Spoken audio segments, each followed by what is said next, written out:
내가 인자와 정의를 노래하겠나이다. 야훼여, 내가 주께 찬양하리이다. 내가 완전한 길을 주목하오리니 주께서 어느 때나 내게 임하시겠나이까.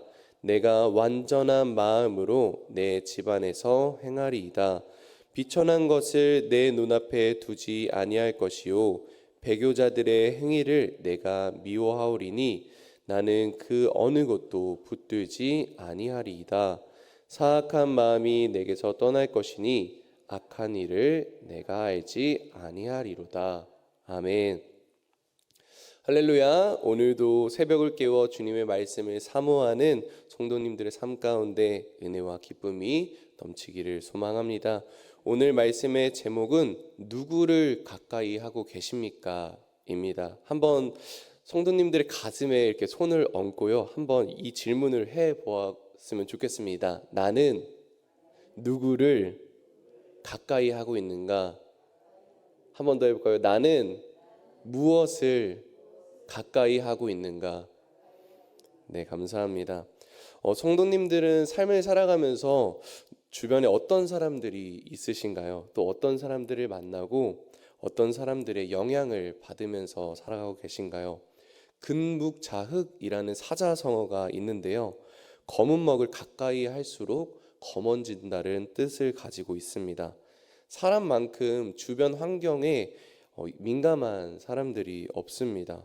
제가 7, 8년 전에 그 태권도 사범으로 아르바이트를 했었는데요. 거기서 많은 아이들을 만나게 되었습니다. 그래서 제가 이제 학교 끝나고 나서 3시 반, 4시 반, 5시 반 이렇게 3개의 반을 맡아서 교육을 했었는데요. 근데 진짜 한 타임 한 타임이 너무 분위기가 다르더라고요. 그 한 반에 산만한 아이가 한두 명이라도 있으면은 그 반의 분위기는 쉽게 변하게 되고, 산만하지 않았던 아이들도 그 친구와 이렇게 동화되고 영향을 받아서 말도 안 듣고 정신이 굉장히 없어졌던 그런 경험을 하였습니다. 그래서 진짜 만나는 사람이 중요하고 또 내 주변에 있는 사람이 굉장히 중요하겠구나라는 큰 깨달음을 얻게 되었습니다. 오늘 시편 101편의 다윗은요, 이스라엘의 왕이었습니다. 이 시편 101편에 그 쓰여졌던 그 시대를 좀 살펴보면요, 다윗이 왕이 되었을 때 대관식을 하는 그 날에 하나님께 올려드린 시라는 해석이 있습니다. 이 대관식이라는 것은요, 왕이 많은 사람 앞에서 왕관을 쓰는 그러한 예식이었습니다. 무려 작년 5월 6일 날 영국에서 진행되었던 찰스 3세 국왕의 대관식에도 2200명의 귀빈들과 많은 정치 관련 지도자들이 함께 참여를 하는 등 엄청난 행사였습니다. 그런 엄청난 행사에서 이 다윗이 오늘 시편 101편을 백성들 앞에서, 많은 사람들 앞에서 선포를 한 것입니다. 다윗은 이스라엘의 왕이 되었습니다. 이스라엘 백성들을 통치하고 다스리는 자가 된 것입니다. 이렇게 강력한 힘을 가지게 된다면 대다수의 많은 사람들은 잘못된 길로 빠질 수 있습니다. 왜냐하면 강력한 힘을 가지게 된다면 많은 유혹과 많은 시험들이 도사리게 됩니다. 하지만 왕이 된 이스라엘의 지도자 다윗은 많은 사람들 앞에서 이 시편 101편을 선포하면서 이렇게 결단하고 고백합니다. 내가 인자와 정의를 노래하겠습니다. 내가 야훼를 찬양합니다. 라는 그런 고백을 합니다. 여기서 내가 인자와 정의를 노래하겠습니다 라고 하였는데요, 이 노래하다라는 것은요, 갈망하다라는 것의 또 다른 의미이기도 합니다. 저의 초등학교 때를 잠깐 이야기를 해볼까 하는데, 제가 초등학생 때 그 탑블레이드라는 그 장난감이 굉장히 유행을 하였습니다. 그래서 그게 이제 청룡, 백호, 주작, 현무 이렇게 4가지 색상으로 굉장히 인기가 많았던 그런 장난감이었는데요. 많은 초등학생들이 가지고 다니면서 그것으로 많이 놀기도 하였습니다. 그 멋진 팽이를 본 저는 어떻게 되었을까요? 저의 마음이 사로잡히게 되었습니다. 그래서 하루 종일 집에서 노래를 부르기 시작을 하였습니다. 부모님께 말이죠. 이 팽이가 너무 가지고 싶은데 나만 없네. 그러면서 내 친구들은 다 있는데 나는 없네. 나도 팽이 하고 싶다라고 하면서 아주 하루 종일 노래를 불렀습니다. 이 모습을 본 제 동생도 어느새 동화가 되어서 같이 함께 노래를 불렀습니다. 나도 형이랑 같이 팽이놀이 하고 싶다. 나도 형이랑 같이 탑블레이드 하면서 놀고 싶다라고 하면서 하루 종일 노래를 부르기 시작을 하였습니다. 그러자 그 모습을 본 저희 어머니와 아버지는 어떻게 했을까요? 저희의 갈망을 해소해 주기 위해서 결국 사 주었습니다. 그래서 이 노래하다라는 것은요, 갈망하다라는 뜻을 가지고 있습니다. 그런데 이 절대 권력을 가지게 된 다윗은 물질과 쾌락, 많은 군사력을 노래하고 갈망한 것이 아니라 하나님의 인자와 정의를 노래하겠나이다라고 선포를 하고 있습니다. 정말 대단한 선포인 것입니다. 이스라엘의 왕이 된 다윗은 인자와 정의를 갈망하기 시작을 합니다. 이것을 원하고 갈망하는 것으로 끝내는 것이 아닌 야훼를 찬양하기까지 합니다. 우리 새벽 기도에 나오신 성도님들, 그리고 또한 온라인으로 예배에 참석하신 성도님들도 이 다윗을 닮아 믿음의 선포, 결단의 선포를 할 수 있기를 소망합니다. 능력이 있는 자리에서, 또한 권위가 있는 자리에서 정말 하나님을 사랑하고 인자와 정의를 갈망하며 하나님만을 찬양할 수 있는 성도님들이 되었을 때, 많은 사람들이 우리 성도님들의 삶을 보고 그 영향으로 말미암아 그 공동체가, 그리고 그 사업장이, 그 가족이 올바른 방향으로 나아갈 줄로 믿습니다. 2절 말씀에 다윗은 이렇게 많은 사람들 앞에서 이렇게 선포를 합니다. 내가 완전한 길을 주목하오리니 주께서 어느 때나 내게 임하시겠나이까. 내가 완전한 마음으로 내 집 안에서 행하리이다. 아멘. 하나님을 가까이 했던 다윗은요, 완전한 길을 주목하기 시작을 하였습니다. 여기서 완전하다라는 단어는 히브리어로 타민이라고 하는데요. 한번 따라해 볼까요? 타민. 네, 이 타민이라는 뜻은요, 도덕적 그리고 흠 없는, 정결한, 진실된, 건전한이라는 뜻을 가지고 있습니다. 그리고 완전한 길에서 이 길이라는 히브리어는 데레크라고 하는데요. 이 데레크는 여정, 행동, 그리고 방향성을 가지고 있습니다. 그래서 이 완전한 길이라는 뜻을 히브리어로 풀어보자면 흠없고 진실되게 건전하게 삶의 방향을 가지고 행동하겠습니다. 살아가겠습니다. 라는 뜻을 가지고 있습니다. 이 다윗, 이스라엘의 왕이 되었던 이 다윗이 이런 방향성을 가지고 살겠다라고 선포한 것입니다. 이것이 가능했던 이유는 이 다윗이 하나님과 늘 가까이 했기 때문입니다. 주께서 어느 때나 내게 임하시겠나이까라고 고백을 하잖아요. 다음 구절에 언제나 나와 함께 하신 하나님, 나의 삶 속에 임하여 주시옵소서라는 고백이 항상 다윗에게 있었던 것입니다. 완전하고 정의롭고 공의로우신 하나님께서는요, 죄와 함께 있을 수가 없습니다. 그렇기 때문에 우리는 죄를 멀리하고 완전한 길을 사모해야 하는 것입니다. 그런데 더 중요한 것이 남아 있습니다. 바로 완전한 마음으로 내 집안에서 행하리이다 라고 고백을 합니다. 여기서 집은 히브리 원어로 바이트라고 하는데요. 이 원어의 뜻을 보면 집 말고도 가족이라는 뜻을 가지고 있습니다. 우리가 보면은 밖에서 보여지는 모습에만 신경 쓰고 있지는 않은지 한번 점검해 보시기를 원합니다. 밖에서 사람들에게 보이는 모습만 경건해지고 집에 와서는 굉장히 물론 집에서 편안히 있을 수 있죠. 하지만 집에서도 삶의 예배를 회복해야 될 줄로 믿습니다. 밖에서 보여지는 것에만 신경 쓰는 것이 아닌 집 안에서, 가족 안에서, 그리고 나 혼자 있을 때에도 그렇게 살겠다라는 의미를 가지고 있는 것입니다. 오늘 많은 크리스천들이 자신이 기독교라는 사실을 숨기며 살아갑니다. 왜 그럴까요? 교회의 삶과 세상의 삶이 다르기 때문입니다. 우리 그리스도인들은 삶의 예배를 드려야 합니다. 하나님과 가까이 하는 우리 여의도 순복음 송파교회 성도님들은 교회 밖에서나 집안에서나 동일하게 삶의 예배를 늘 드리며 살아갈 수 있는 우리 성도님들 되시기를 소망합니다. 이제 3월 10일 날 전도 작정 주일 예배를 드리잖아요. 그러면 우리 성도님들도 이제 전도 작정 카드를 작성할 것입니다.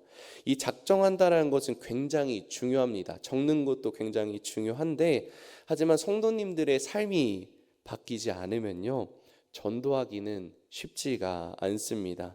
완전한 길, 온전한 길, 악한 사람들과 다른 길을 선택하며 고군분투하는 삶을 통하여서 내 주변의 사람들이 자연스럽게 전도가 되는 것입니다. 그래서 이러한 삶의 예배를 늘 드리며 살아갈 수 있는 우리 성도님들이 되시기를 소망합니다.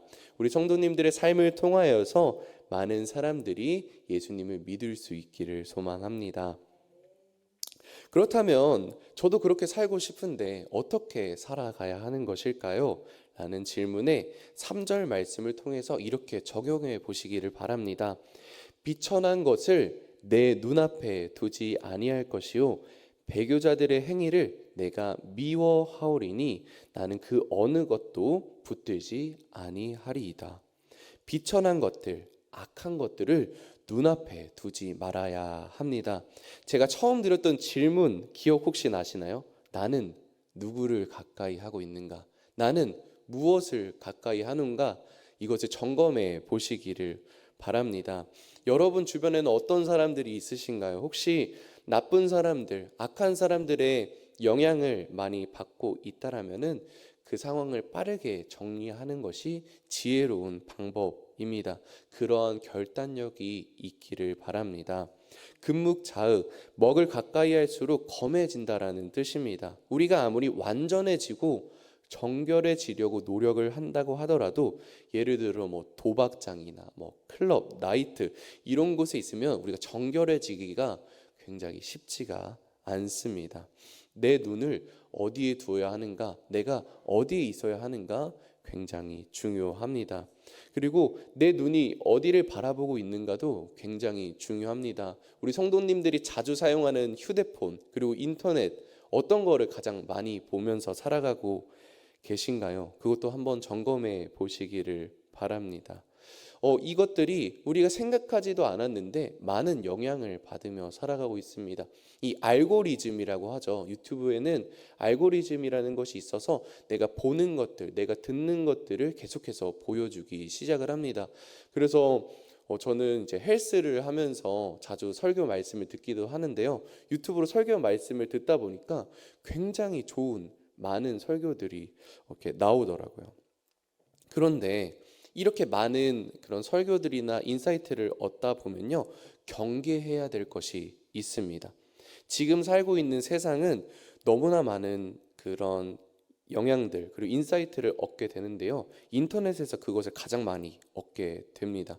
그래서 제가 인터넷 구글링이나 유튜브를 통하여서 이런 정보 저런 정보들을 찾다 보면요, 신천지들도 있고요, 이단들도 있더라고요. 이게 굉장히 교묘하게 숨어 있는 것을 볼 수가 있습니다. 그래서 이것을 경계해야 합니다. 성도님들도 모르는 사이에 이단들의 설교를 듣고 있을 수도 있습니다. 혹시 잘 모르겠다라는 생각이 드신다면 혼자 고민하지 마시고 각 교구의 교구장님들이나 아니면 교회학교의 전도사들에게 질문하시면 저희도 열심히 분별하고 알려드리도록 하겠습니다. 자, 그렇다면 이렇게 살아갈 때 우리의 삶은 어떻게 되는 것일까요? 4절 말씀입니다. 사악한 마음이 내게서 떠날 것이니 악한 일을 내가 알지 아니하리로다. 이렇게 하나님을 가까이 하고 삶의 예배를 회복하고 삶에 적용하다 보면요, 사악한 마음이 우리의 삶 속에서 떠나가게 될 것입니다. 악한 일을 우리가 알지 못하게 될 것입니다. 사랑하는 성도님들, 말씀의 결론입니다. 다시 처음으로 돌아와서 우리 성도님들은 누구를 가까이 하고 살아가고 계신가요? 무엇을 가장 많이 보면서 살아가고 계신가요? 우리가 주변에 가까이 하고 있는 것, 내가 가장 많이 보고 있는 것이 우리의 삶에 나아갈 방향이라고 생각이 듭니다. 만약에 내 주변에 정말 괜찮은 사람들이 많고 나에게 좋은 영향력을 주는 사람들이 많다면 그들과 함께 삶의 예배를 열심히 드리면서 살아갈 수 있는 성도님들이 되시기를 소망합니다. 하지만 내 삶 가운데 악인들이 넘쳐나고 힘든 삶만 지속이 된다면 내 주변의 것들을 정리할 필요가 있을 것 같습니다. 그리고 어떠한 것을 바라보아야 하냐면 예수님만을 바라보아야 합니다. 예수님을 바라보는 방법은 굉장히 쉽습니다. 말씀으로 오신 우리 예수님 성경책을 바라보면서 늘 하나님을 가까이 하는 것입니다. 제가 요즘에 제가 초등부에서 전도사로서 함께 섬기고 있는데 우리 초등부 선생님들과 함께 1년 동안 성경 일독을 하고 있습니다. 제가 처음에 하나님의 말씀을 이렇게 읽었을 때에는요, 이게 하나님의 말씀을 지켜야 하는 명령으로만 느껴졌습니다. 하나님과 동행하는 시간이 흐를수록 또 찬양과 묵상을 하면 할수록 이제는 사랑의 하나님께서 우리의 자녀들에게 주시는 러브레터 같다라는 생각을 하게 되었습니다. 우리 성도님들도 늘 성경을 가까이 하고 하나님을 가까이 하고 예수님을 가까이 하여서 삶의 예배를 회복하고 늘 삶을 통하여서 하나님께 영광 돌릴 수 있는 우리 성도님들 모두가 되시기를 소망합니다. 기도합니다. 사랑과 은혜가 풍성하신 주님, 고맙고 감사를 올려드립니다. 오늘 시편 101편 말씀을 가지고 누구를 가까이 하고 계십니까? 라는 제목으로 함께 말씀을 들었습니다. 주님, 오늘의 말씀을 통하여서 우리가 누구와 함께하고 있는지 점검할 수 있게 하여 주심에 너무나도 감사를 올려드립니다. 이스라엘의 왕이 되었던 이 다윗이 많은 백성들 앞에, 많은 정치가들 앞에서 선포하였던 것처럼 주님의 인자와 정의를 갈망하기를 소망합니다. 주님만을 찬양하기를 소망합니다. 우리 성도님들이 삶의 예배를 회복하고 교회 안에서나 교회 밖에서나 그리고 가정에서도 주님의 그 예배를 회복할 수 있도록 주님께서 함께하여 주시옵소서. 그래서 이 삶의 예배를 통하여서 주변에 있는 사람들이 전도될 수 있는 그런 귀한 역사가 일어나기를 소망합니다. 또한 주님께 드린 정성껏 드린 예물 위에 축복하며 기도합니다. 이 예물 위에 주님께서 함께하여 주시옵고 드려지는 그 손길 위에 함께하여 주시옵소서. 그리고 이 드려진 예물들이 쓰여지는 곳곳마다 하나님의 인자와 정의로움이 넘쳐날 수 있게 하여 주시옵소서. 주님의 사랑이 넘쳐날 수 있게 도와주시옵소서. 굶어가는 자들이 배불리 먹여질 수 있고 추워 죽어가는 자들이 따뜻함을 얻을 수 있도록 주님 함께하여 주시옵소서. 주님을 찬양합니다. 주님을 예배합니다. 찬양받기에 합당하신 주님만을 바라봅니다.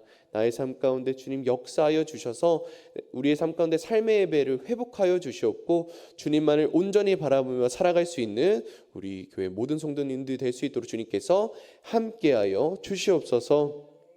이 모든 말씀 우리를 너무나도 많이 사랑하시는 예수님의 이름으로 기도드립니다. 아멘.